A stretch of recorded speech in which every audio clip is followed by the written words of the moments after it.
Hello friends, आज का question है प्रश्नावली 5.1 कक्षा 10वीं। प्रश्न है, निम्नलिखित स्थिति में से किन स्थितियों में संबंध संख्याओं की सूची एपी का मतलब समांतर श्रेणी अर्थमेटिक है और क्यों। तो हमें जो भी ये प्रश्न दिए हैं, प्रश्न क्रमांक 1 के जितने भी भाग दिए हैं, ये पहला भाग को आज हम हल करेंगे।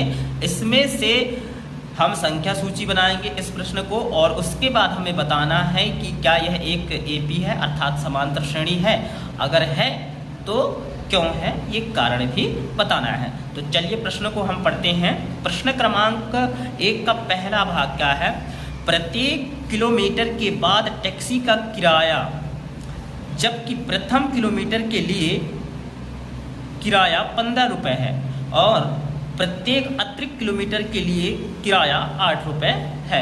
तो दोस्तों, यहाँ पर इस प्रश्न को हमें हल करके संख्या सूची बनाना है। उसके बाद बताना है संख्या सूची बनाने के बाद कि क्या यह एक एपी है अर्थात समांतर श्रेणी है, अगर है तो क्यों है। तो चलिए इस प्रश्न को हल करते हैं और संख्या सूची बनाते हैं।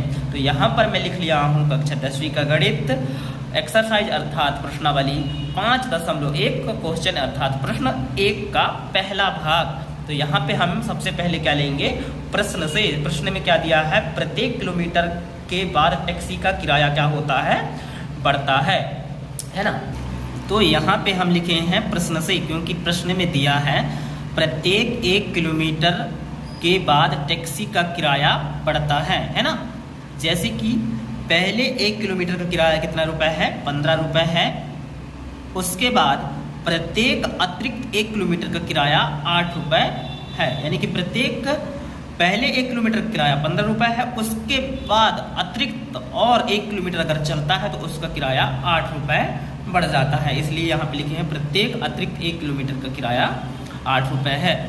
चलिए मान लेते हैं कि कोई व्यक्ति है, वो क्या करता है, 1 किलोमीटर की दूरी तय करता है। तो 1 किलोमीटर का किराया वह व्यक्ति कितना देगा, 15 रुपये देगा, ठीक है। उसके बाद वही व्यक्ति अगर 1 किलोमीटर के अतिरिक्त फिर वह 1 किलोमीटर और एक्स्ट्रा चलता है अर्थात 2 किलोमीटर की दूरी क्या करता है, वह तय करता है। तो 2 किलोमीटर का किराया वह व्यक्ति कितना देगा। देखिए पहले 1 किलोमीटर का किराया तो उसने 15 रुपये दे ही दिया है, उसके बाद 1 किलोमीटर और अतिरिक्त चला है तो उसका किराया 8 रुपये और जोड़ेंगे, तो बराबर कितना हो जाएगा, 15 और 8, तो वह 23 रुपये देगा, ठीक है। उसके बाद हम मान लेते हैं वही व्यक्ति 3 किलोमीटर की दूरी क्या करती है, तय करती है। तो 3 किलोमीटर का किराया वह व्यक्ति कितना देगा। देखिए 2 किलोमीटर की किराया तो कहला गया कितना, 23 रुपये, फिर अतिरिक्त 1 किलोमीटर का और वह किराया देगा तो कितना हो जाएगा, 8 रुपये जोड़ देंगे, तो कुल किराया वह कितना देगा, 3 किलोमीटर की 31 रुपये देगा, ठीक है। फिर मान लेते हैं कि वही व्यक्ति 4 किलोमीटर की दूरी तय करता है।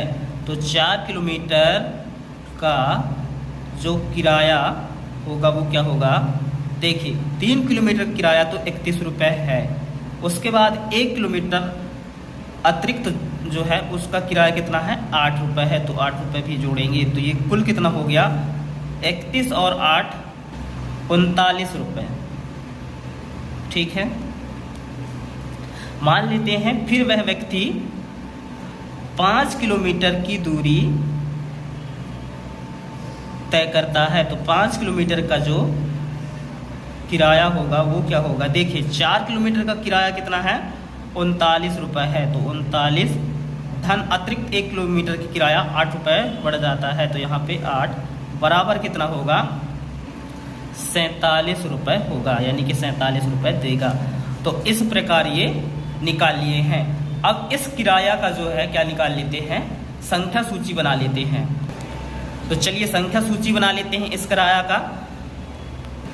तो यहाँ पर देखिए क्या है, सबसे पहले 15 है तो 15 है ना, फिर 23 है, 2 किलोमीटर किराया, फिर 3 किलोमीटर का किराया कुल कितना है 31 है, फिर 4 का कितना है 4 किलोमीटर किराया 39 रुपये, फिर 5 किलोमीटर किराया 47 रुपये।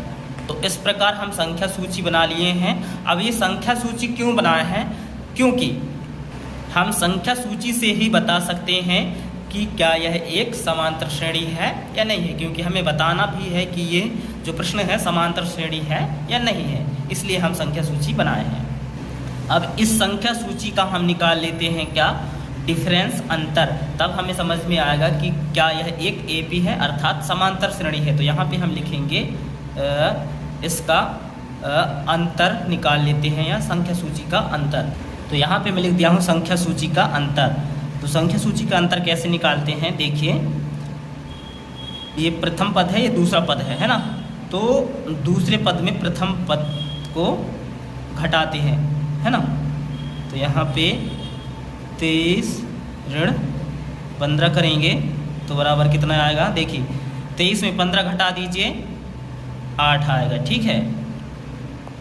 इसके बाद 31 में 23 घटाइए, 31 ऋण 23, 31 ऋण 23 बराबर कितना आएगा, 31 में 23 घटाएंगे 8 आएगा। इसके बाद 39 में 31 घटाइए, 39 ऋण 31 बराबर कितना आएगा 8 आएगा, है ना। 39 में 31 घटाओगे 8 आएगा। इसके बाद 47 में 39 घटा दीजिए, 47 ऋण 39 बराबर 8। तो इस प्रकार किसी भी संख्या का क्या निकालते हैं, डिफरेंस या अंतर निकालते हैं। तो यहाँ पे देख सकते हो इसका जो अंतर है कितना कहलाएगा, 8 कहलाएगा। तो यहाँ पर आप देख सकते हो ये जो संख्या सूची बनी है, इस संख्या सूची लिख दिया हूँ यार, ये सूची है, सा है, सूची का जो अंतर होगा क्या है 8 है ना, समान है, सभी का अंतर क्या है 8 8 8 है, यानी कि समान है। तो इस प्रकार यह जो आपकी संख्या सूची होगी क्या होगी, समांतर होगी। तो हम यहाँ पे लिख सकते हैं यह जो प्रश्न है इसको हम कल हल किए हैं, ये आपका क्या है समांतर श्रेणी है, क्योंकि इस संख्या सूची का जो अंतर है सामान्य है। तो इस प्रकार यहाँ पे लिखेंगे। तो यहाँ पर हम लिखेंगे प्रत्येक स्थिति में किन्हीं दो क्रमागत पदों का अंतर कितना आ रहा है, 8 आ रहा है, आप देख सकते हैं। अतः यह संख्या सूची एक एपी अर्थात समांतर श्रेणी है, जिसका प्रथम पद कितना दिया है 15 दिया है, और सर्वांतर बराबर डी होता है, और प्रथम पद को ए से प्रदर्शित करते हैं, सर्वांतर को डी से प्रदर्शित करते हैं, और सर्वांतर बराबर होता है दूसरा पद ऋण प्रथम पद। तो यहाँ पे इस संख्या सूची में जो दूसरा पद है क्या है 23 है, और इसका प्रथम पद है 15, तो यहाँ पे ऋण 15।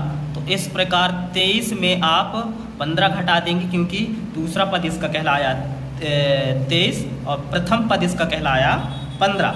तो दूसरे पद में प्रथम पद घटाएंगे तो आएगा कितना 8, है ना। तो इस प्रकार प्रथम पद इसका कहलाया A 15 और सर्वांतर यानी D इसका कहलाया 8। उम्मीद कर रहा हूँ दोस्तों कि आप लोगों को यह प्रश्न अच्छे से समझ में आया होगा।